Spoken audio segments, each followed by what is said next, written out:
أعوذ بالله من الشيطان الرجيم بسم الله الرحمن الرحيم السلام عليكم ورحمة الله وبركاته الحمد لله الذي أنعم علينا بنعمة الإيمان والإسلام أشهد أن لا إله إلا الله وحده لا شريك له وأشهد أن سيدنا ونبينا محمدا عبده ورسوله اللهم صل وسلم وبارك على سيدنا محمد وعلى آله وأصحابه أجمعين أما بعد قال تعالى في كتابه الكريم وهو أصدق القائلين يرفع الله الذين آمنوا منكم والذين أوتوا العلم درجات وقال النبي صلى الله عليه وسلم إذا مررتم برياض الجنة فارتعوا قيل وما رياض الجنة قيل خلاق الذكر أو كما قال رسول الله صلى الله عليه وسلم Hadratul mukarramin wal mukarramat wal muhtaramin wal muhtaramat wal mu'takifina wal mu'tafikat, para jamaah rahimakumullah. Senantiasa kita bersyukur kepada Allah karena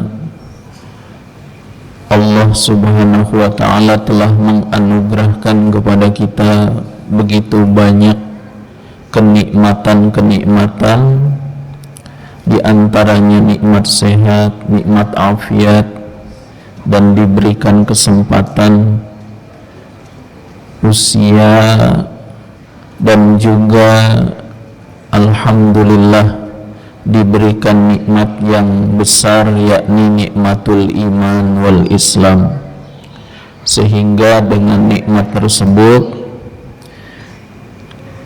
kita semua hari ini diberikan kemudahan untuk meluangkan waktu taqarrub ilallah, mendekatkan diri kita kepada Allah subhanahu wa ta'ala di bulan suci Ramadan, fil ashril awakhir, di 10 hari terakhir bulan Ramadan, di mana baginda Nabi sallallahu alaihi wasallam dalam satu hadis riwayat Imam Bukhari dan Imam Muslim diceritakan oleh Sayyidatuna Aisyah radhiyallahu taala anha, kana Rasulullah sallallahu alaihi wasallam idza dakhala al-ashr al-awakhir, adalah Rasulullah sallallahu alaihi wasallam ketika masuk 10 hari yang terakhir, maka disebutkan beliau itu yashuddul mi'zar, mengencangkan ikat sarungnya. Maksudnya bukan berarti ikat sarungnya yang dikencangkan, itu adalah kinayah, menunjukkan maksudnya adalah menambah ya kesungguhan dan kesemangatan di dalam beribadah kepada Allah Ta'ala.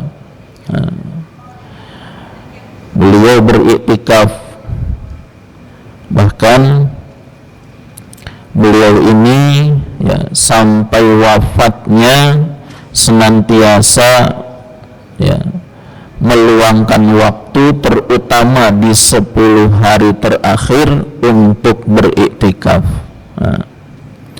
Kemudian wa ahya lailahu, menghidupkan malamnya dengan zikir, dengan salat, dengan membaca Al-Quran.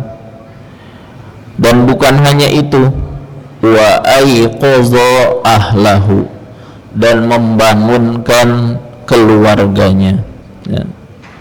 Jadi bukan hanya beliau beribadah sendiri, tetapi juga mengajak keluarganya untuk beribadah. Nah, dan alhamdulillah pada kesempatan malam hari ini kita bisa meluangkan waktu untuk beriktikaf di masjid ini, bertaqarrub, mendekatkan diri kepada Allah. Tentunya tidak ada harapan lain kecuali diampuninya dosa-dosa kita oleh Allah Subhanahu wa ta'ala, menjadi sebab ridha dan cintanya Allah kepada kita.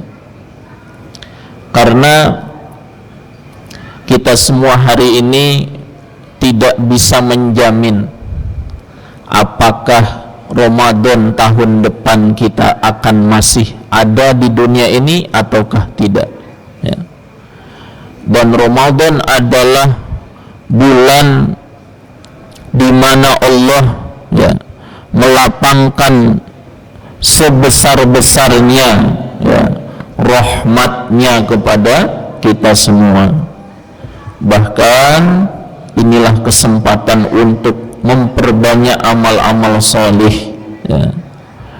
Bukan berarti hanya di bulan Ramadan, tetapi juga di bulan-bulan selain Ramadan kita tetap, ya, mengerjakan amal-amal soleh. Namun, ya, karena Ramadan itu punya nilai yang sangat luar biasa, maka alangkah ruginya apabila kita tidak, ya, meluangkan waktu, menggunakan waktu Ramadan ini untuk lebih giat lagi di dalam beribadah kepada Allah Ta'ala, ya.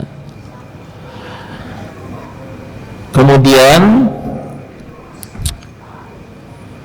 pada kesempatan malam hari ini kita akan mendengar dan menyimak beberapa penjelasan, ya, karena di bulan suci Ramadan ini juga ada satu ibadah yang juga hukumnya adalah fardu, ya.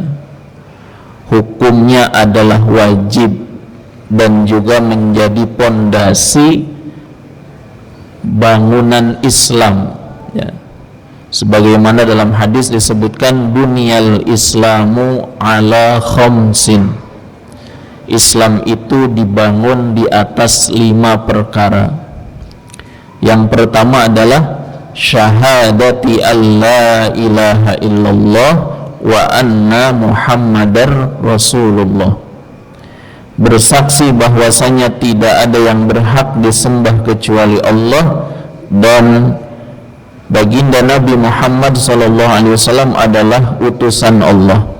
Nah, kemudian wa iqamis shalah, dan menegakkan, mengerjakan salat. Wa itaiz zakah, menunaikan atau membayar zakat. Selanjutnya wa shaumi ramadhana, dan puasa di bulan Ramadan. Yang kelima wa hajjil baiti man istata'a ilaihi sabila, dan melaksanakan ibadah haji bagi orang yang mampu melakukan perjalanan menuju ibadah haji. Nah, di antara yang tadi disebutkan, di antaranya adalah zakat. Nah, dan zakat yang lebih spesifik di bulan Ramadan adalah zakatul fitri, ya. Karena kalau zakat yang lain, ya, zakat mal yang nanti dibagi kepada zakat perdagangan, zakat pertanian, zakat peternakan, zakat barang berharga, zakat barang temuan, ataupun ada lagi zakat penghasilan, itu tidak khusus di bulan Ramadan, ya. Contoh, seseorang mulai berdagang dengan modal senilai nisab emas 85 gram di bulan Muharram. Maka ya, secara keuangannya setiap bulan bertahan dan bahkan memiliki keuntungan, tidak ada penurunan dari jumlah uang nisab emas itu, terus berjalan sampai Muharram tahun depan. Ya, maka di Muharram tahun depan itu dia kalkulasikan berapa harta yang berupa uang cash, berapa yang masih berupa barang-barang dagangan, dikalkulasikan. Ya, ternyata misalkan ya sudah mencapai 2 kali lipatnya misalkan, maka di bulan Muharram itu, Muharram tahun depannya itu yang sudah dia alami tadi 1 tahun haul, sudah sampai nisabnya, maka dia wajib mengeluarkan zakat sebanyak 2,5%. Ya, itu di bulan Muharram karena mulainya bulan Muharram. Nah, kalaulah dia mulainya di bulan Ramadan, maka pas di Ramadan lagi dia mengeluarkan zakat. Atau misalkan ada seseorang yang memiliki barang-barang berharga, diantaranya berupa emas yang disimpan ya, sebagai tabungan atau sebagai investasi, ya, dia menabung misalkan emas, ya, punya emas 100 gram. Nah, awal mula 100 gram dia punya di bulan misalkan Zulhijjah, disimpan terus sampai nanti Zulhijjah tahun depan, ternyata jumlahnya masih sama bahkan lebih. Nah, yang sudah disimpan selama 1 tahun berupa 100 gram itu wajib dia zakatkan sebesar 2,5%-nya. Ya. Ada kalanya dia boleh mengeluarkan dengan mengeluarkan berupa emas atau berupa harga dari nilai emas sebanyak 2,5% dari yang ia miliki. Tapi kalau zakatul fitri atau sebagian orang menyebutnya sebagai zakatul fitrah, itu hanya ada di bulan Ramadan. Ya. Jadi zakatul fitrah itu hanya ada di bulan Ramadan. Waktu wajibnya itu dimulai dari terbenamnya matahari di akhir bulan Ramadan. Nah, jadi terbenam matahari terbenam matahari akhir Ramadan selesai, maka waktu itu waktu wajib. Bagi siapa? Nah, nanti dijelaskan. Kemudian sampai kapan waktunya? Waktu utama adalah sampai khotib naik mimbar. Ya. Kalau setelah khotib selesai atau masih misalkan di siang hari Idul Fitri tanggal 1 Syawal, bagaimana? Hukumnya makruh. Ya. Kemudian kalau sampai terbenamnya matahari Idul Fitri, sudah terbenam baru mengeluarkan zakat, bukan karena tidak mampu, tapi karena memang melalai-lalaikan, maka dia terkena dosa. Ya. Kenapa? Karena menunda-nunda membayar zakat. Lain halnya jika tidak mampu. Kalau tidak mampu, dia tidak wajib mengeluarkan zakat fitrah. Maka disebut di sini Bismillahirrahmanirrahim, babu zakatul fitri.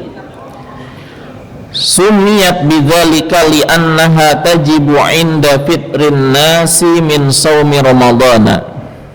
Kenapa disebut zakat fitri? Ya. Karena zakat tersebut wajib ketika orang itu telah selesai, maksudnya telah berbuka. Maksudnya berbuka di sini sudah selesai berpuasa. Jadi maknanya iftar itu kan berbuka. Iftar yang khusus maknanya berbuka adalah yang harian. Ada juga iftar selesai puasa Ramadan 1 bulan kemudian disebut iftar, ya, selesai, ya. Makanya disebutkan sumu liru'yatihi. Nah, ini dalam hadis kan gitu, sumu liru'yatihi wa aftiru liru'yatihi. Nah, wa aftiru yang dalam hadis ini maksudnya ini, sumu puasalah kalian semua liru'yatihi karena telah melihat hilal, ya. Walaupun nanti para ulama berbeda pendapat apakah memang harus hilal hakiki yang terlihat atau sudah secara hisab sudah ada, misalkan. Itu bahasannya beda lagi. Intinya ketika sudah masuk, ditentukan waktu bulan Ramadan masuk, berarti jatuhlah kewajiban berpuasa.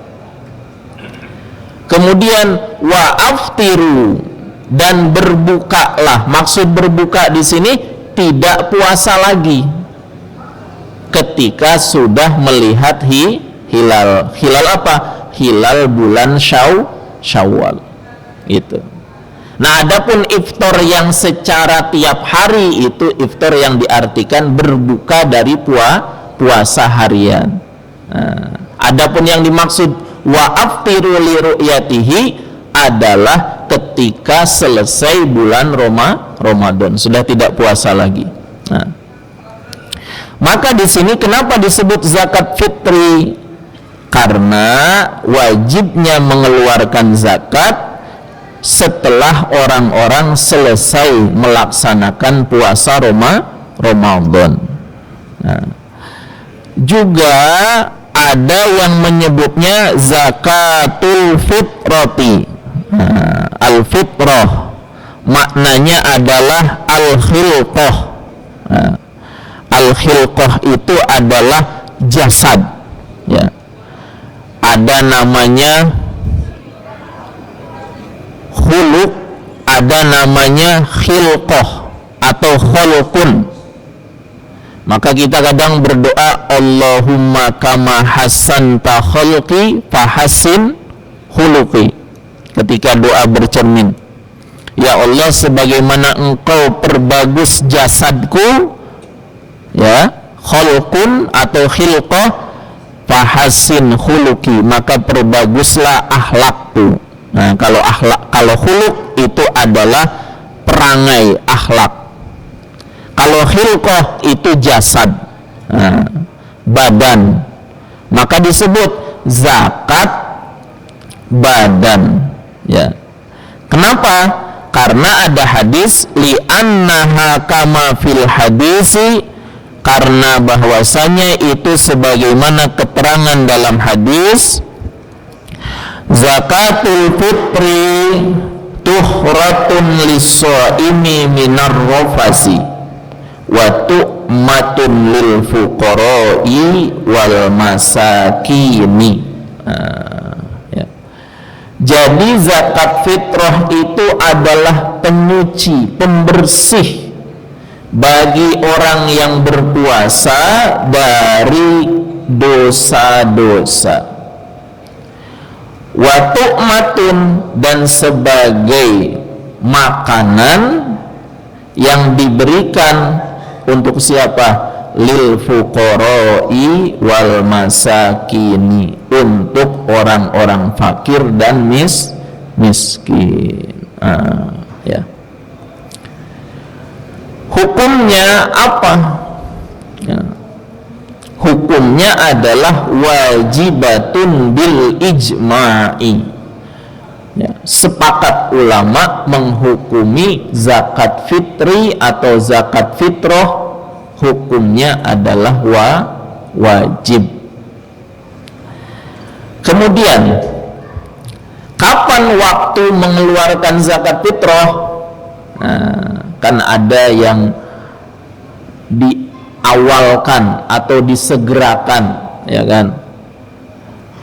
Maka di sini ada 5 awqatu ihraji zakatil fitri khamsatun. Nih, waktu-waktu mengeluarkan zakat fitri atau zakat fitrah itu ada 5. Yang pertama, al-awwalu waktu wujubin, waktu wajib. Maksudnya bagaimana? Maksudnya ketika biidraki juz'in min ramadana wa juz'in min syawwala bi ayyakuna asyakhsu mawjudan wa muttasifan bi syurutil wujubi inda gurubi syamsi lailatal idi. Ya. Waktu wajib adalah ketika didapatkan bagian dari bulan Ramadan dan bagian bulan Syawal biayyakuna dengan gambaran, dengan contoh asyahsu maujudan, seseorang itu ada, maksudnya orang itu masih hidup, ya. Kemudian wa muttasifan, dan dia itu disifati memiliki kriteria bisyurutil wujubi inda gurubi syamsi lailatal idi, mendapatkan atau memiliki kriteria syarat-syarat wajib ketika terbenam matahari di malam Id di akhir Ramadan. Berarti apa itu syarat wajibnya? Adalah orang yang ada kelebihan, ya. Kelebihan apa? Kelebihan makanan pokok, ya, wa quti iyalihi, dan makanan pokok untuk keluarganya. Contoh misalkan ketika masuk akhir Ramadan, sore harinya terbenam matahari, ya, biasanya orang ini punya uang itu misalkan, ya, 150.000, ya. Ternyata dia itu sudah cukup bahkan lebih, dan makanan pokoknya sudah tercukupi dan ada lebih untuk diri dan keluarganya, maka orang itu termasuk wajib mengeluarkan zakat fitrah, ya. Kemudian waktu fadilatin, nah, ini waktu yang utama, ya. Kapan? Yaumul idi ba'da tulu'il fajri wa qabla sholatil idi. Nah, waktu utama itu adalah wal afdalu ba'da sholatil fajri, yaitu waktu utama adalah pada hari raya setelah terbitnya fajar. Berarti kalau sekarang kurang lebih jam 6 kurang 5 menit, nah, itu sudah terbit fajar. Jam 6 lewat 20 sudah masuk waktu isyraq atau awal duha, nah, ya. Terus sebelum sholat Id, ya. Dan yang paling utama lagi ba'da sholatil fajri, setelah sholat subuh. Jadi setelah sholat subuh mengeluarkan zakat fitrah. Kenapa kok utama? Nah, karena disitulah fakir dan miskin sangat membutuhkan. Ya, biasanya kan untuk hari raya itu, ya, kalau yang sudah persiapan dari sebelumnya kan kadang nih orang fakir miskin dikasih beras misalkan 10 hari sebelum Idul Fitri, kadang habis sudah untuk kebutuhannya, ya. Nah sementara untuk hari rayanya dia belum punya. Nah maka memberi ketika, ya, di waktu itu berarti lebih utama. Karena apa? Karena memberikan sesuatu yang bisa dinikmati di hari raya tuh, ya. Baik.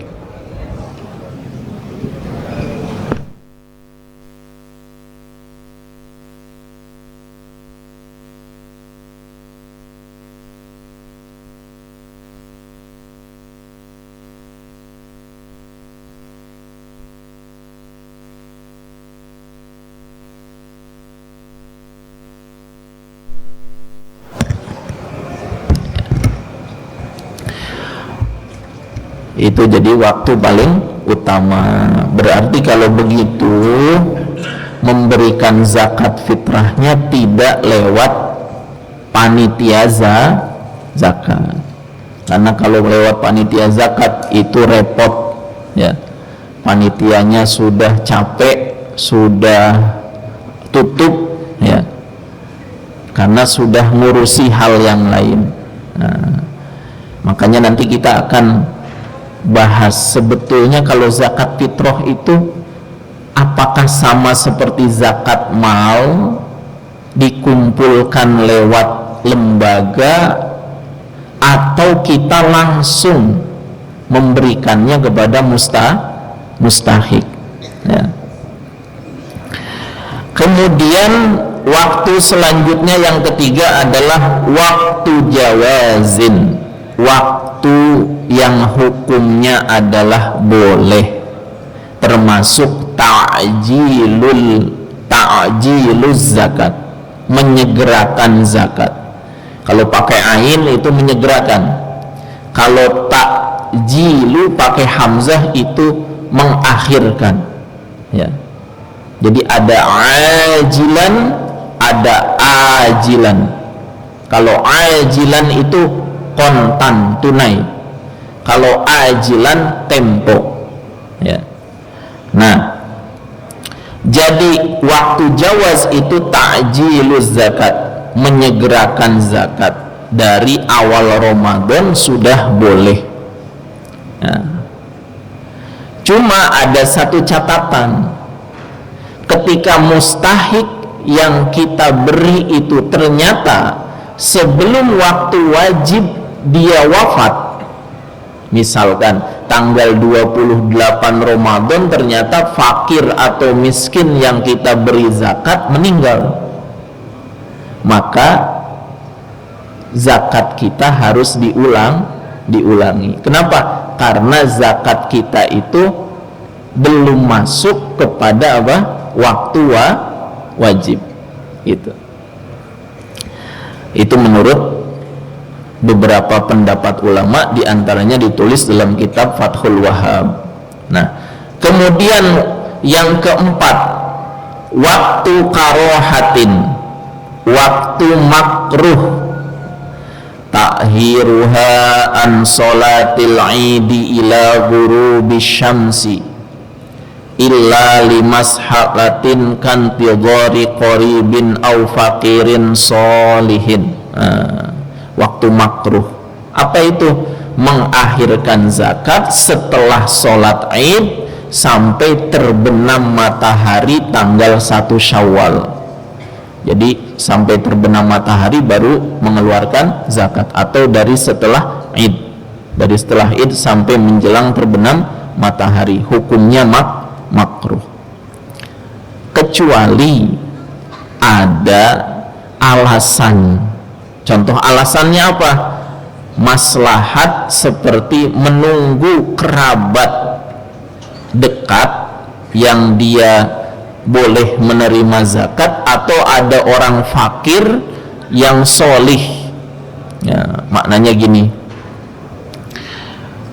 misalkan orang yang kita mau beri zakat itu ternyata sedang tidak ada di rumah, dan orang itu orang solih tapi fakir, ya kan, membantu orang solih yang fakir itu lebih utama dari sekedar memberi orang fakir tapi tidak soleh, ya. Makanya ada dalam pembagian hewan, pembagian daging kurban itu disebutkan wa at'imul qani'a wal mu'tar, berikanlah makan dari daging hewan kurban itu kepada al-qani. Al-qani itu siapa? Orang miskin tetapi dia tidak menampakkan kemiskinannya, ya. Kelihatannya itu hidupnya itu cukup saja, masalah dalam rumahnya itu orang nggak tahu, padahal mungkin dia itu sedang sulit dalam segi ekonomi dan lain sebagainya, tapi orang tidak melihat kalau dia orang yang sedang sulit. Ada lagi al-mu'tar. Siapa al-mu'tar? Orang yang memang menampakkan dan meminta, ya.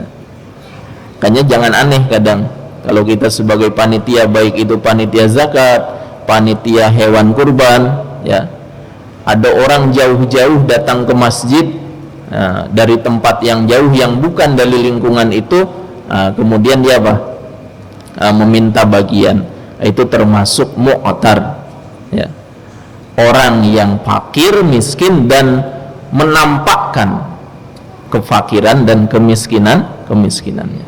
Maka kalau kita di lingkungan kita tahu ada orang solih fakir, miskin, tapi nggak ketahuan ini fakir miskinnya, jadi orang nggak ngerti kalau dia miskin, dan kita tahu, ya, karena mungkin satu waktu kita pernah berkunjung ke rumahnya, ternyata, ya, kita tahu, oh nggak ada makanan di rumahnya, nggak ada beras, lain sebagainya, nah, tapi dia sabar dan tidak melihatkan kepada orang lain, maka bersedekah kepada orang yang seperti itu lebih utama.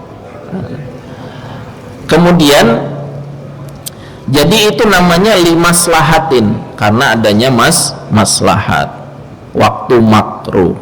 Nah, tapi kalau tidak ada alasan, maka hukumnya jadi makruh. Kemudian waktu hurmatin, yang kelima, waktu haram.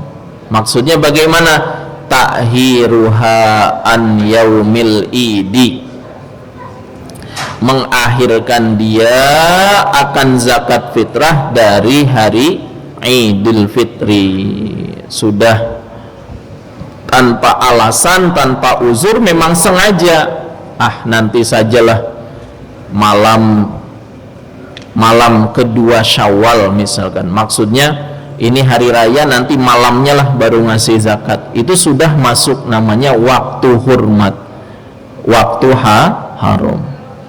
Illa li uzrin, kecuali ada uzur, fayajuzu at-ta'khiru, maka boleh mengakhirkan, yang namanya uzur. Maka watakunu qada'an biduni ismin ka'alam yahdur maluhu awlam yajid al mustahiqo laha.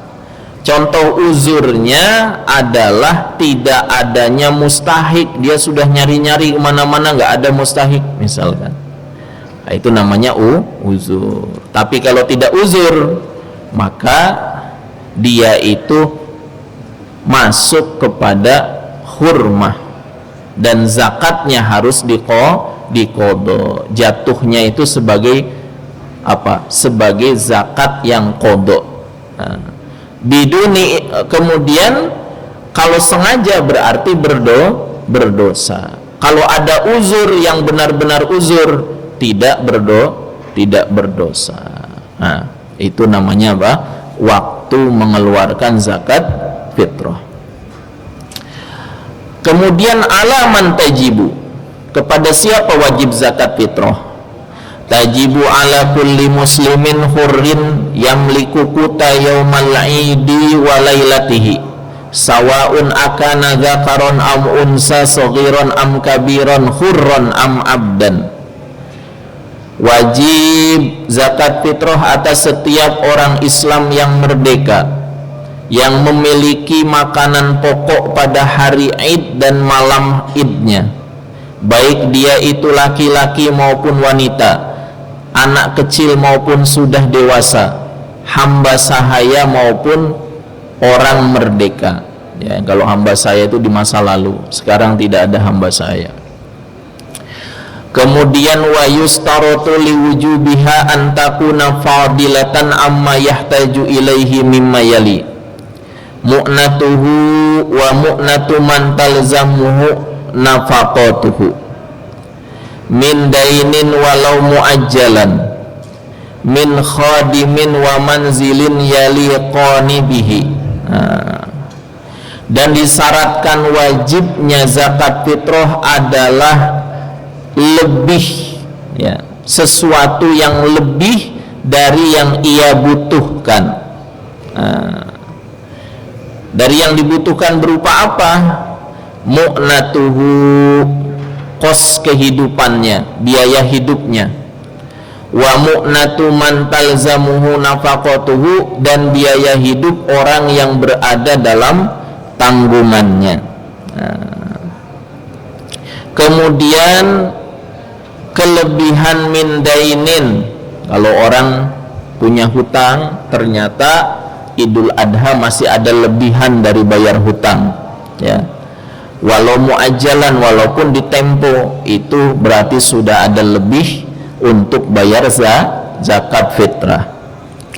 Min khadimin wa manzilin yaliqani bihi, atau dari lebihan membayar pembantu dan sewa rumah yang layak bagi dirinya. Fa idza lam takun fadilatan yaumal idi wa lailatahu amma yahtajuhu min ahadi hazihil umur fala zakata alaih. Kalau enggak punya kelebihan pada hari Id dan malam Id dari yang ia butuhkan berupa sesuatu makanan yang pokok dari salah satu perkara tadi, maka orang tersebut tidak wajib membayar zakat. Kemudian al-wajibu fiha, berapa takaran yang diwajibkan untuk membayar zakat fitrah? So'un an kulli syahsin, setiap orang itu membayar satu so'.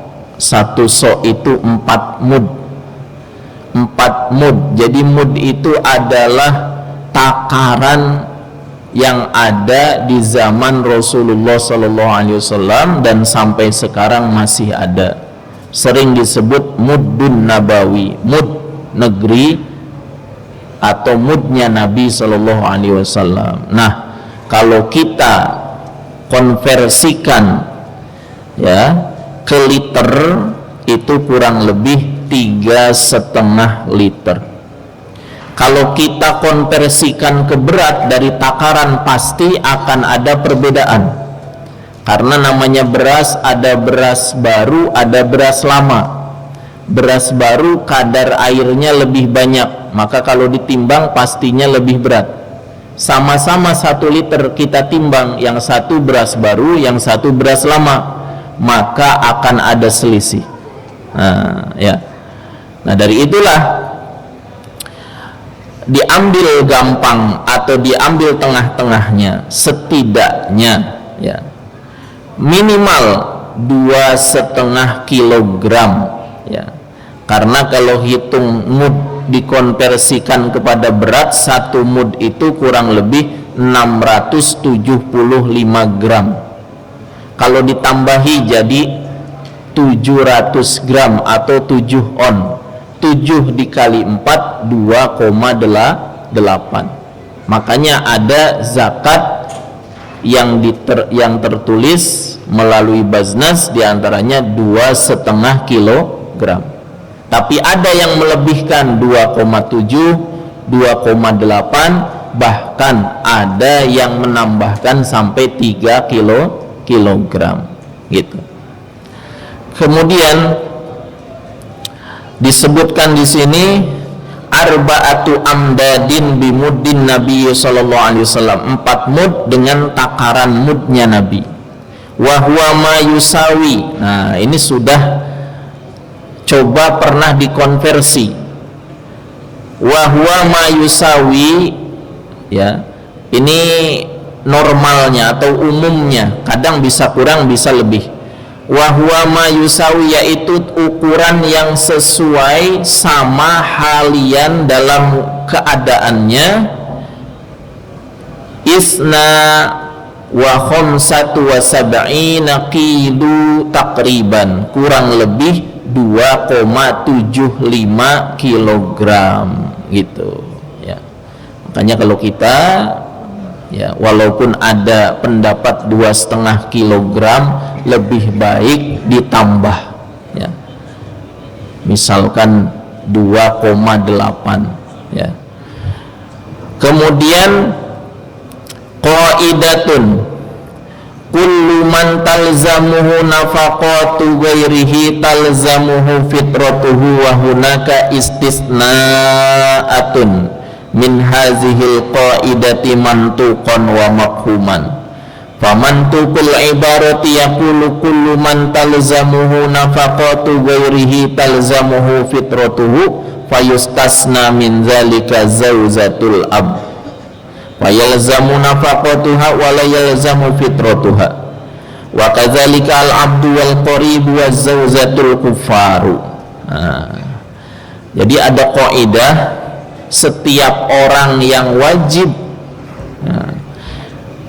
memberi nafkah kepada selainnya, maksudnya ada orang yang dia wajib beri nafkah, maka wajib dia juga menunaikan zakat fitrahnya. Contoh misalkan kita punya ibu kita itu sudah tidak, jadi kehidupannya sudah menjadi tanggungan kita, maka zakat fitrahnya juga menjadi kewajiban kita.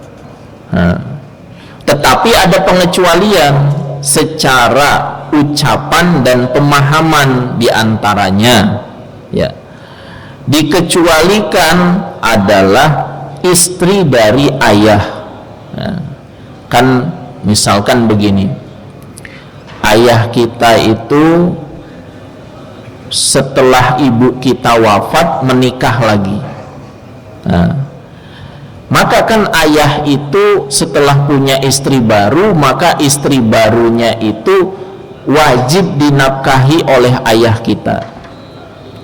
Nah ternyata satu waktu setelah lanjut usia, ayah kita sudah tidak mampu mencari nafkah atau menafkahi istrinya, bahkan dirinya pun tidak mampu, maka anaknya wajib memberikan nafkah untuk ayahnya dan juga untuk ibu tirinya.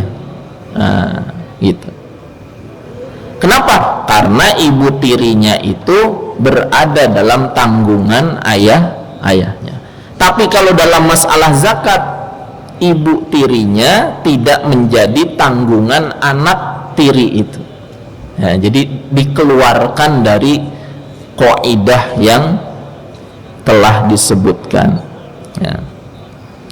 Begitu juga hamba sahaya, kerabat ya, dan istri yang kufar. Kenapa istri yang kufar ya? Karena wanita yang bukan muslim tidak wajib membayar zakat. Wa mafhumul ibarati yaqulu kullu man la talzamuhu nafaqatu ghairihi la talzamuhu fitratuhu fayustasna min dzalikal abdul abik fala yalzamu sayyid nafaqatuhu wa yalzamu alaihi fitratuhu.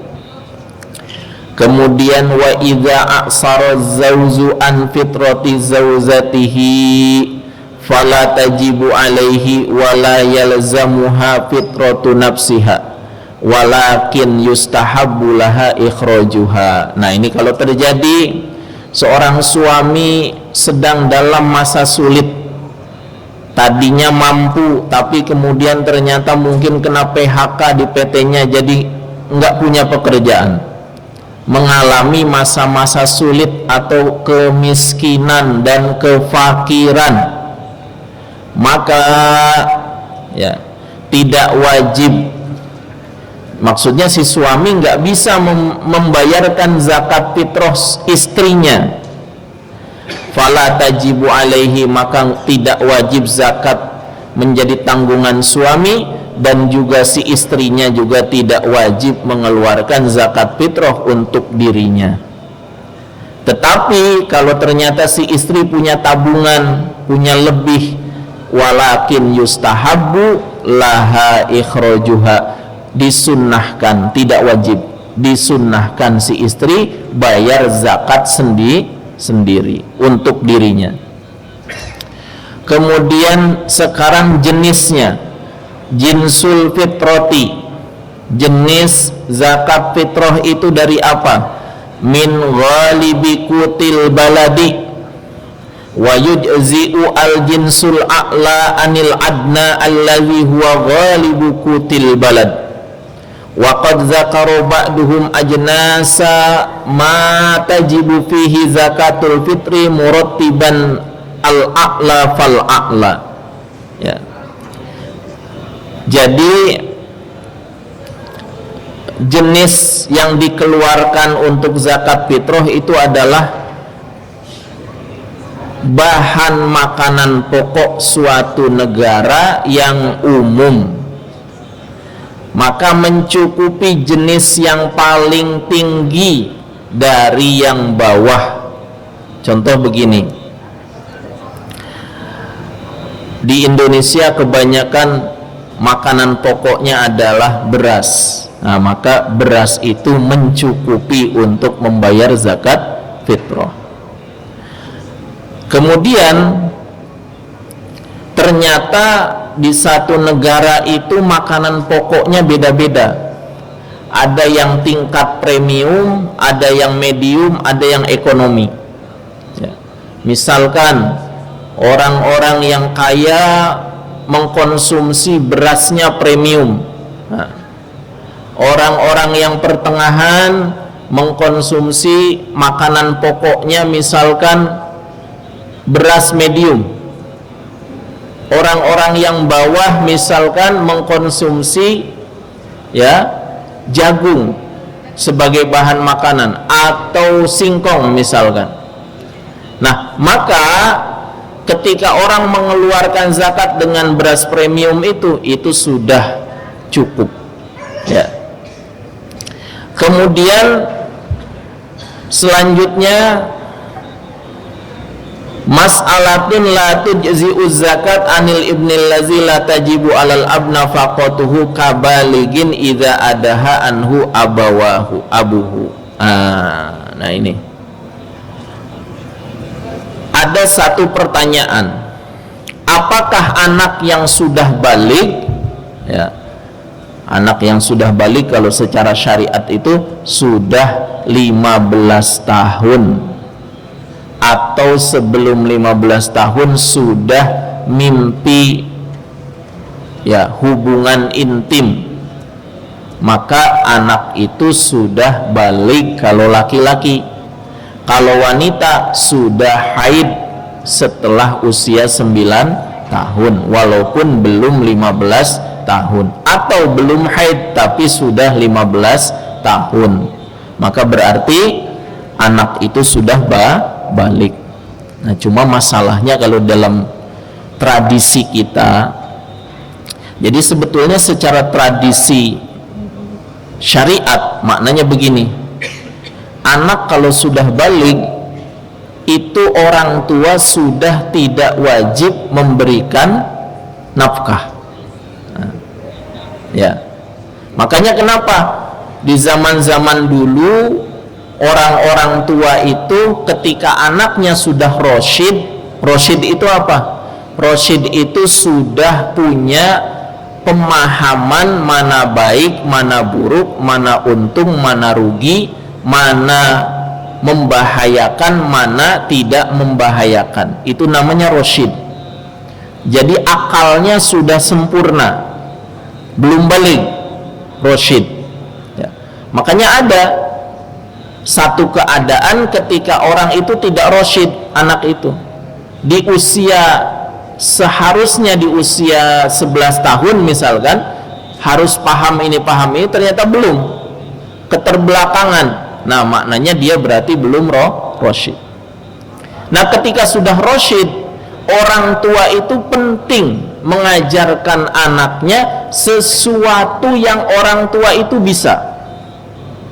Misalkan seorang ayah itu petani, maka ajarilah anak itu bertani, dari mulai mencangkul, kemudian bercocok tanam dan lain sebagainya, sehingga harapannya adalah di usia 15 tahun balik anaknya sudah bisa mandiri. Tuh, ya. Ayahnya pedagang, ketika anaknya sudah rosyid, ajari dagang. Caranya dagang begini, belanjanya di sini, beli harga ini, jualnya segini, sampai bisa dagang. Balik dia sudah bisa mencari nafkah untuk dirinya sendiri. Nah cuma kan masalahnya adalah di kehidupan masyarakat kita, jangankan balik ya, anak itu sudah usia 20 tahun pun kadang kehidupannya masih ditanggung orang tua ya. Bahkan sampai mau nikahnya semua dibiayai oleh orang tua. Ya. Jadi sebetulnya di usia balik anak itu sudah bukan lagi tanggungan orang tua secara nafkah, kecuali ya orang tuanya ingin berbuat baik. Maknanya begini, ketika sudah balik ke orang tuanya tidak memberikan nafkah kepada anaknya, tidak dosa gitu. Nah cuma masalahnya di kita itu pasti setiap orang tua tidak akan tega membiarkan anaknya dalam keadaan sulit. Tapi kita seharusnya sebagai seorang anak-anak muda apalagi sudah harus membuka diri, membuka wawasan, tahu ilmunya. Nah ketika sudah tahu ilmu, oh berarti saya harus punya pekerjaan, bukan hanya jadi karyawan ya. Walaupun sudah sedang sekolah SMK, sedang sekolah, mungkin sedang kuliah, tapi jangan pernah nanti kalau sudah kerja di pabrik. Tidak. Apa yang hari ini bisa dilakukan bagi anak-anak muda? Oh saya bisa dagang. Oh saya bisa bertani. Oh saya bisa beternak. Sehingga mewujudkan pemuda-pemuda yang mandiri secara finansial ya, gitu harusnya.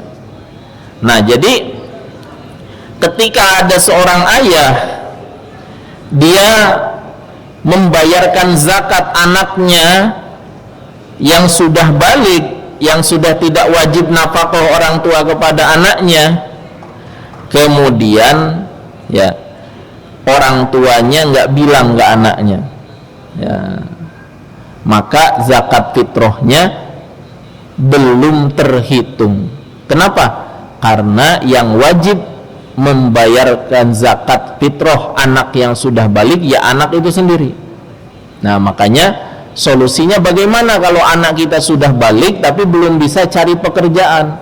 belum mandiri, bahkan masih diberi orang tua, orang tuanya bilang ke anaknya, nak, ya, boleh ayah bayarkan zakat kamu, zakat fitrah kamu? Iya, boleh. Maka dibayarkan oleh orang tuanya, maka sahlah zakat fitrahnya, gitu. Wa ammal ibnu ghairul baligh zakarun kana unsa wa kadzalika az-zawjah wa kullu man talzamahu nafaqatuhum fala yustaratu iznuhum. Adapun anak yang belum balik, laki-laki maupun wanita, begitu juga istri yang semua itu wajib dinafkahi, maka tidak ada syarat untuk minta izin kepada mereka. Masailun mutafarriqatun fi zakat. An-niyah wajibatun fi zakat litafarruqati bainaha wa baina shadaqatit tatawwu'i. Ini masalah-masalah yang terjadi di dalam masalah zakat fitrah atau zakat yang lain. Yang pertama tentang niat. Apa hukumnya niat ketika zakat? An-niyatu fi zakati wajibatun. Ya. Niat ketika membayar zakat itu hukumnya wajib. Tujuannya apa? Litafarruqati baina shadaqatin bainaha wa baina shadaqatit tatawwu. Membedakan antara zakat wajib dengan sedekah sunnah. Karena kan sedekah kalau dalam bahasa Al-Quran itu ada yang wajib, ada yang sunnah. Contoh dalam ayat surah At-Taubah ayat 8 kalau tidak salah disebutkan, khudz min amwalihim shadaqatan tutahhiruhum wa tuzakkihim biha. Ya. Atau dalam ayat yang lain, innamas shadaqatu lil fuqara'i wal masakina ila akhirih. Nah, sedekah yang disebutkan dalam makna itu adalah sedekah wajib. Sehingga kalau sedekah wajib namanya zakat. Kalau sedekah tatawwu namanya sedekah sunnah. Bisa berupa sedekah jariyah, bisa berupa infak. Apa itu infak? Infak itu adalah berupa nafkah, ya, maksudnya sesuatu yang diberikan. Contoh gini, ada namanya guru, baik itu guru di sekolah umum atau di sekolah agama. Kemudian murid-murid mengumpulkan uang, orang tua muridnya, untuk apa? Untuk diberikan setiap bulan kepada guru itu. Nah, itu namanya infak. Dan itu rutin. Nah, itu namanya infak. Ada lagi, ya. Misalkan sedekah saja. Ya, sedekah sunnah. Nah, itu hukumnya sunnah. Nah. Udah, lagi. Cukup. Nah, ya sebentar ya. Kemudian sigotnya niat, ya. Hazihi zakatu mali au hazihi fardu shadaqati mali. Waktuha inda munawalatil fakir awil wakil au yufawwidun niyata ilal wakil. Gitu, ya. Ucapannya atau sigotnya bagaimana, ya. Jadi kalau niat itu nawaitu an ukhrija zakatal fitri an nafsi, an waladi, an zauzati, an ibni, an binti, itu lafaz. Kalau niat itu di dalam hati. Jadi ketika kita menyiapkan beras untuk kita sampaikan kepada mustahik, dalam hati kita niat. Nah, kalau kita memberikan kepada panitia, ada sigotnya apa? Ini zakat harta saya, atau ini, ya, sedekah fardu dari harta saya. Kapan waktunya niat? Ketika mendapatkan orang fakir, maksudnya ketika ini secara langsung, berarti ketika kita mau memberi kepada mustahik secara langsung, ketika itu niat. Awil wakili, atau adanya wakil. Nah, makanya panitia-panitia atau lembaga yang dibentuk oleh masjid secara sukarela itu namanya wakil. Nah, ya, wakil. Maksudnya wakil apa? Jadi orang yang sudah menyiapkan dirinya menjadi wakil, berarti dia harus menjalankan konsekuensi yang dia emban. Apa? Menyampaikan zakat itu sampai kepada mustahiknya. Nah, ya. Beda dengan amil. Kalau amil itu satu atau orang atau lembaga yang sudah ditunjuk oleh pemerintah sebagai pengelola zakat, baik menerima, menghitung, menyalurkan kepada mustahik. Kalau amil berhak mendapatkan 1/8 dari harta zakat. Kalau lembaga yang tidak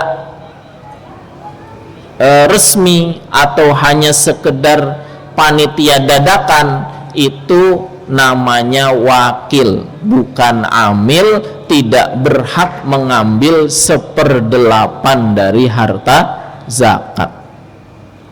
Apalah lagi kalau sudah dikumpulkan kemudian dia sudah berebut untuk menyisihkan. Nah, ini hati-hati, sering terjadi, ya.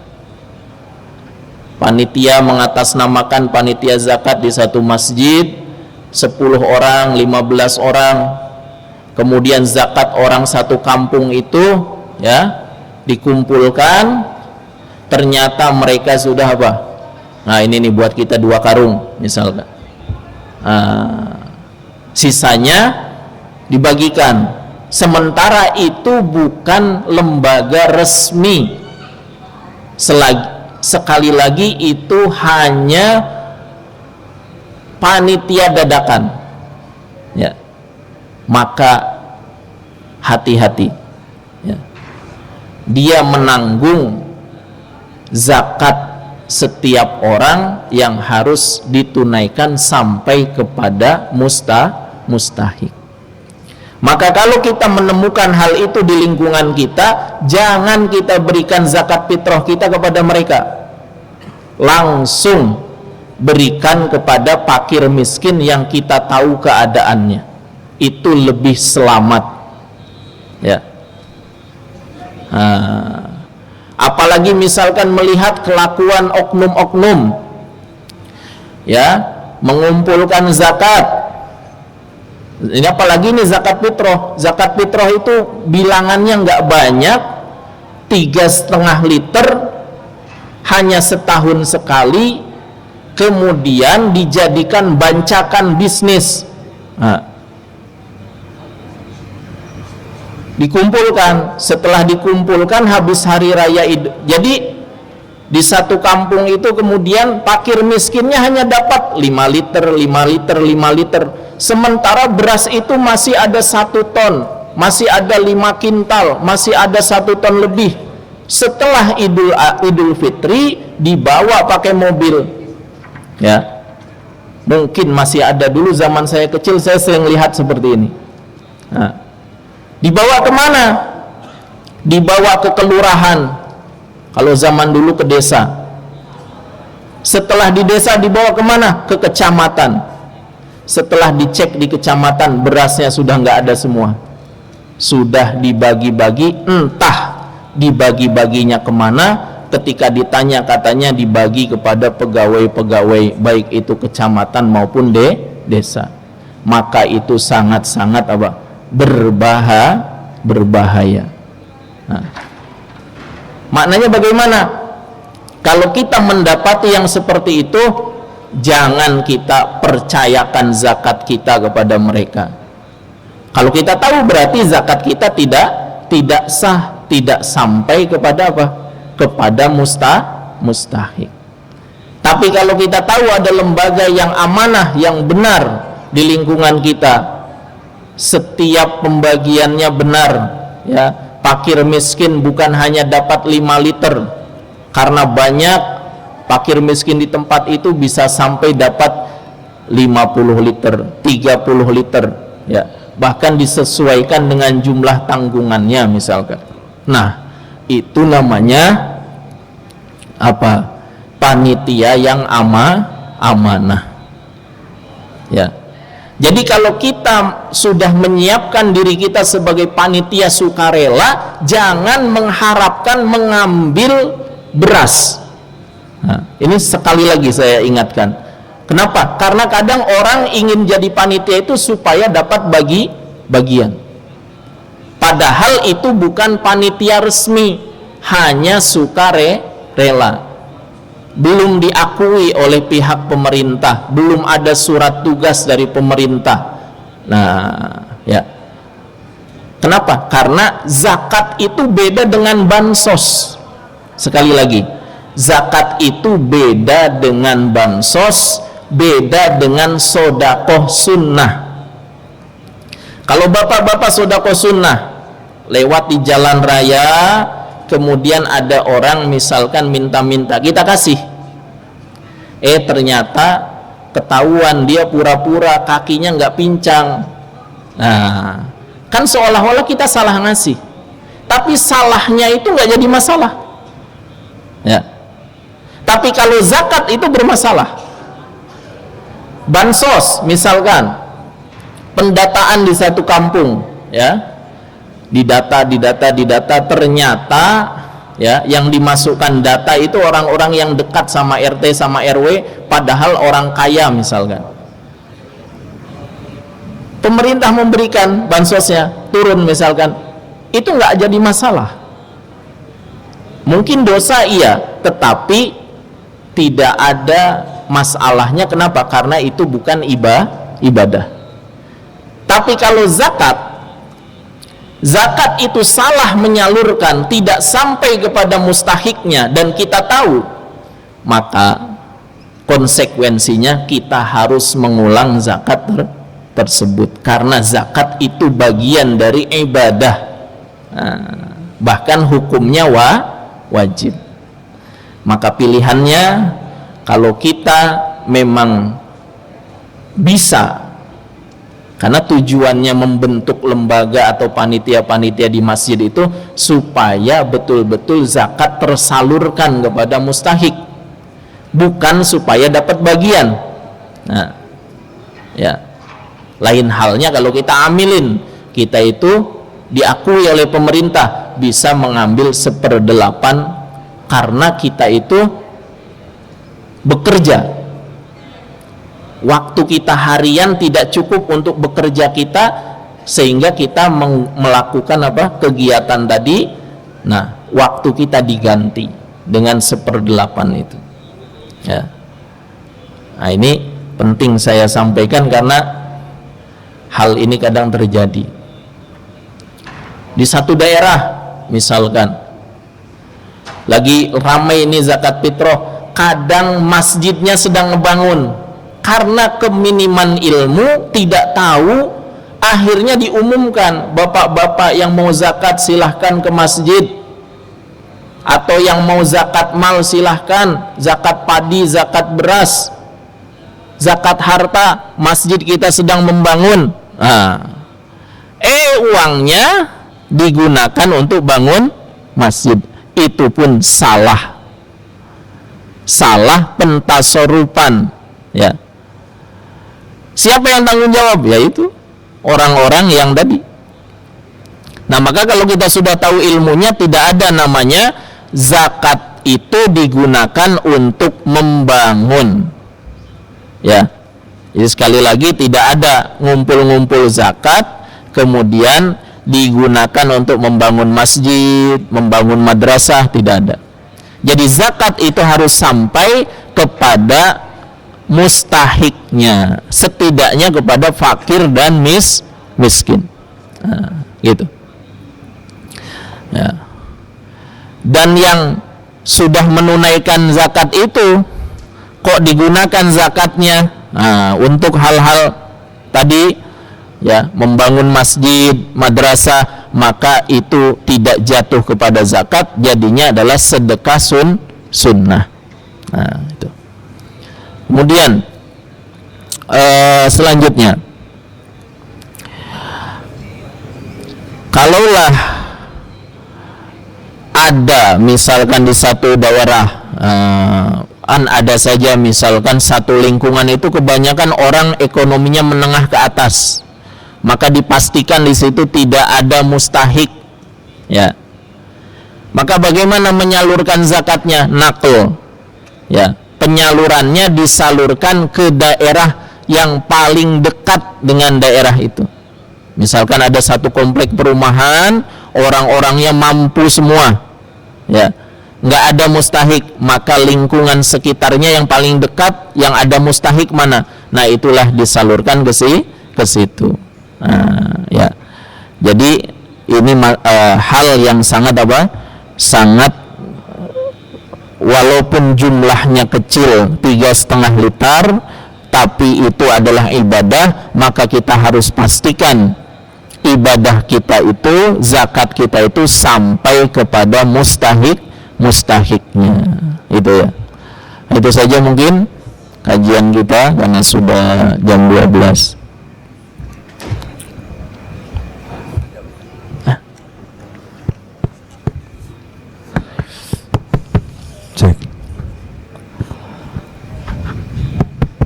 Cek.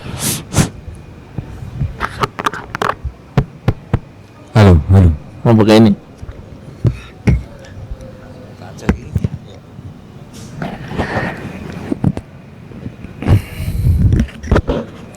Alhamdulillah, jazakumullah Bapak Ustadz. Mengenai zakat itu sangat penting, Pak, karena wajib. Untuk itu kepada jamaah yang kiranya ada pertanyaan, dimohon silahkan bertanya, atau mungkin ada masukan yang lain. Silakan Bapak Ibu jamaah sekalian yang mau bertanya.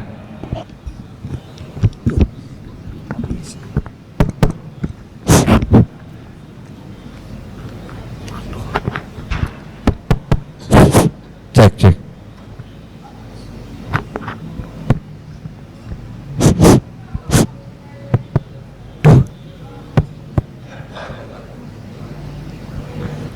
Bismillahirrahmanirrahim. Assalamualaikum warahmatullahi wabarakatuh. Ada dua pertanyaan Pak Ustadz terkait dengan fidyah dan zakat, ya. Jadi akhir-akhir ini saya kebetulan di lembaga Pak Ustadz, yayasan, ya. Untuk saat ini alhamdulillah sudah proses, sudah resmi, tapi belum sebagai amil zakat, hanya sebagai relawan saja. Yang pertama itu kami banyak menerima ibu-ibu yang sudah 1-2 tahun itu belum membayar hutang saumnya, dengan alasan menyusui ataupun kondisi hamil gitu. Nah, kemudian mereka bingung apakah harus bayar fidyah dan seperti apa untuk membayarnya. Kemudian dari referensi yang ada berbagai ketentuan, akhirnya ditemukan bahwa dia harus membayar fidyah tetap dan tetap harus mengganti saumnya yang dia tinggalkan. Nah, yang jadi pertanyaan ini kan sudah 1 tahun bahkan 2 tahun Pak Ustadz. Jadi berarti ada 60 hari yang ditinggalkan selama ini, Masya Allah. Ini mohon pencerahannya secara syariat itu seperti apa gitu, yang sesungguhnya gitu. Yang pertama. Kemudian yang kedua, dalam penyaluran zakat, kemudian katakanlah kita mengumpulkan kurang lebih misalnya 2 juta gitu ya. Nah, kebetulan di satu daerah ada satu orang yang kondisinya luar biasa, sangat kekurangan sehingga membutuhkan untuk bayar kontrakan. Karena kalau tidak bayar kontrakan maka dia akan diusir. Apakah dari hasil 2 juta itu kemudian tidak per-8 tadi lebih besar porsinya untuk orang tersebut, apakah itu diperbolehkan atau seperti apa? Terima kasih. Jazakumullah khair. Assalamualaikum warahmatullahi wabarakatuh. Waalaikumsalam warahmatullahi wabarakatuh. Untuk bismillah yang pertama adalah tentang fidyah. Jadi fidyah bagi ibu hamil atau menyusui ketika dia khawatir dengan kesehatan bayinya, ya. Ketika khawatir dengan kesehatan bayinya, maka dia boleh tidak berpuasa. Konsekuensinya dua. Yang pertama, mengganti puasanya di bulan-bulan yang lain. Yang kedua adalah membayar fidyah. Nah, kalau wanita itu tidak puasa karena khawatir terhadap dirinya, tapi tidak dengan bayinya, maka konsekuensinya hanya mengqadha puasanya. Kalau khawatir terhadap diri dan anaknya atau bayi yang dikandungnya, maka konsekuensinya dua, qadha dan juga fidyah. Nah, kemudian berapa fidyah itu? Fidyah itu yang wajib adalah senilai 1 mud, likulli yaumin muddun. Setiap hari membayar 1 mud. Kalau itu makanan beras, makan pokok beras, berarti kurang lebih 675 gram. Kalau dibulatkan 700 gram. Itu yang wajib. Kenapa Baznas kemudian sekarang menetapkan harga 65.000? Itu sunnah. Beras atau makanan sudah ditambah dengan lauk pauknya. Maknanya ketika ada orang datang ingin membayar fidyah dan uangnya terbatas, hanya bisa membayar yang sesuai makanan pokok, berarti 1 hari puasa hanya membayar 1 mud, kurang lebih itu 1 liter, maka kurang lebih 12.000 kalau diuangkan, ya. Nah, kenapa ada hadir angka 65.000? Karena itu sudah masuk ada lauk pauknya, gitu ya. Nah, kan kita itu kadang berpikir 1 sok itu kan 4 mud. Kalau diuangkan cuma sekarang di Kerawang 42.500, ya kan? Berarti kalau 1 mudnya 42.000 dibagi 4, ya kan? Cuma berapa? Cuma 10.500, gitu. Tapi kok ada keluar angka untuk fidyah 65.000. Itu adalah fidyah yang sudah ditambah dengan lauk pauknya. Ya, jadi ini perlu dipahami. Maknanya ketika ada orang kesulitan membayar fidyah dan dia orang miskin, tidak bisa memberikan lebih, ya sudah, ikutkan kepada yang wajib saja dulu, ya, yaitu 10.500 atau 12.000. Nah, kemudian apakah kemudian wajib mengqadha puasanya itu gugur dengan membayar fidyah? Jawabannya tidak gugur. Nah, kenapa? Karena dia punya kesempatan di 11 bulan setelah Ramadan. Ternyata masih tadi berlalu lagi karena tunji, ya, 1 tahun hiji.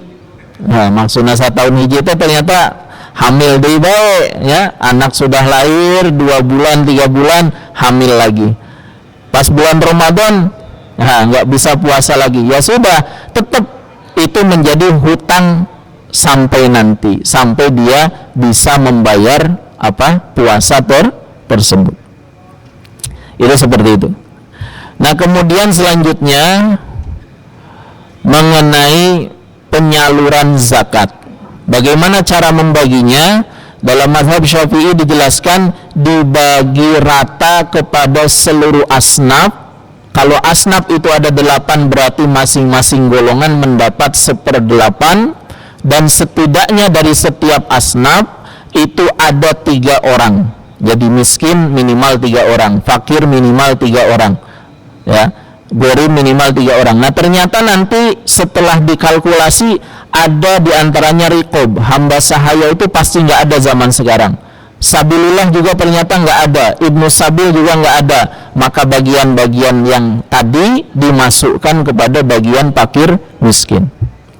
Namun bagaimana seandainya kalau kita melihat ada seperti masalah tadi, di satu kampung ternyata ada orang yang hidupnya sangat sulit, ya, misalkan rumahnya ngontrak, kerjanya serabutan atau sedang tidak punya kerja, tanggungan anaknya banyak misalkan. Nah, maka apakah boleh memberikan bagian yang lebih banyak kepada orang itu? Maka hukumnya boleh. Bahkan kalau hanya ada satu fakir miskin dan itu sangat ekstrim, maksudnya kemiskinannya, dan kita mau kasih kepada satu orang itu saja, maka menurut pendapat Ibnu Hazm dalam mazhab Syafi'i itu boleh. Ya, kalau kita menilai memang orang itu betul-betul sangat membutuhkan untuk dibantu, gitu. Ya. Tapi kalau pada keadaan normal, ya setidaknya setiap asnaf itu minimal tiga orang. Nah, kemudian dari 3 ini juga dilihat kebutuhan masing-masing. Maksudnya ada kan fakir miskin yang anaknya 5, ada yang anaknya 2, bahkan lebih dari itu, kebutuhannya lebih ya dari yang lain, maka bagiannya pun kita bedakan sesuai kebutuhan, ya, gitu ya. Jelas, baik.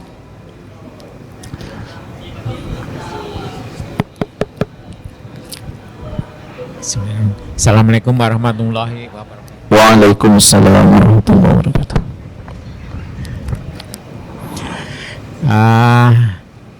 Yang saya tanyakan gini Pak Ustadz, jadi misalnya ada seorang karyawan kemudian pensiun, nah pensiunnya diambil sekaligus, misalnya dapat 1 M, Baik.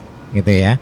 Kemudian karena dia sudah ambil, makanya dia nggak punya penghasilan lagi. Iya. Nah untuk kebutuhan sehari-hari dia untuk misalnya tadi pensiunnya tanggal 1 Maret 2025 misalnya ya. Sekarang udah 1 tahun gitu ya. Sementara yang tadinya 1 M sekarang malah berkurang menjadi misalnya 800 juta misalnya gitu ya. Kemudian yang lain juga, ini untuk kebutuhan sehari-hari saja hampir setahun itu 200 juta misalnya. Kemudian dia mau usaha, tapi karena dia juga nggak bisa, malah rugi misalnya jadi 600, tinggal 600 tahun ini gitu. Baik. Nah itu wajib dizakati atau tidak? Baik. Ya. Demikian juga nanti kalau setahun berikutnya kalau masih Turun ada lagi. Iya. turun terus, apakah itu diyakati atau Baik. tidak? Mungkin itu aja Pak. Terima Baik. kasih. Assalamualaikum warahmatullahi wabarakatuh. Waalaikumsalam warahmatullahi wabarakatuh. Bismillahirrahmanirrahim. Harta yang disimpan ketika sudah sampai kepada nisabnya dan haulnya, misalkan tadi Bapak menjelaskan tentang uang pensiun ya, misalkan dapat pesangon itu 1 M gitu ya. Nah, ketika dapat belum wajib. Ketika uang itu utuh sampai tahun depan dan uangnya sampai pada nisab emas. Berapa nisab emas sekarang? Kalau 85 gram ya, kemudian per gramnya sekarang itu 3 juta, berarti kan kurang lebih 85 dikali 3, kurang lebih 250-an lah gitu ya. Nah, maknanya ketika uang 1 M itu sudah sampai 1 tahun, walaupun berkurang 200 karena masih di angka 800, berarti dia masih sampai nisab emas. Nah, 1 tahun itu dia apa? Bayar zakat. Tapi kemudian dipakai lagi setahun depan ternyata jadi 600, maka dia tetap masih zakat. Kalau misalkan di waktu itu harga emas 85 gram masih di bawah 600 misalkan. Dan tentunya nanti bayar zakatnya pasti akan terus turun gitu, karena jumlahnya juga turun. Nah tapi pada satu waktu ternyata uangnya hanya tinggal 200 juta, maka di waktu itu dia sudah tidak wajib zakat karena tidak sampai pada nisab emas gitu ya, nisab harta yang harus dia dia zakatkan gitu Pak ya. Paham ya? Ya baik. Ya wajib Pak. Ya. Baik. Cek. Udah. Oh gitu. Bisa. Ini pakai ini. Udah tuh. Baik, karena memang sudah lebih dari jam 12, maka kajian kita cukupkan dulu sampai di sini. Ya, mudah-mudahan ada manfaatnya khususnya untuk diri saya dan umumnya untuk kita semua, dan mudah-mudahan Allah Subhanahu wa taala senantiasa memberikan taufik kepada kita untuk senantiasa mengerjakan amal-amal yang dicintai dan diridai oleh Allah taala. Dan selama bulan Ramadan ini juga kita terus diberikan kekuatan untuk menyibukkan diri kita dengan ibadah. Dan bukan hanya di bulan Ramadan, kita juga diberikan kekuatan, keistiqomahan untuk terus mengabdi, untuk terus beribadah kepada Allah Subhanahu wa taala dan mendapatkan ridha dan ampunan Allah Subhanahu wa taala. Demikian kajian kita pada malam hari ini. Mohon maaf atas segala kekurangan. Billahi taufiq wal hidayah wal afwa minkum. Wassalamualaikum warahmatullahi wabarakatuh.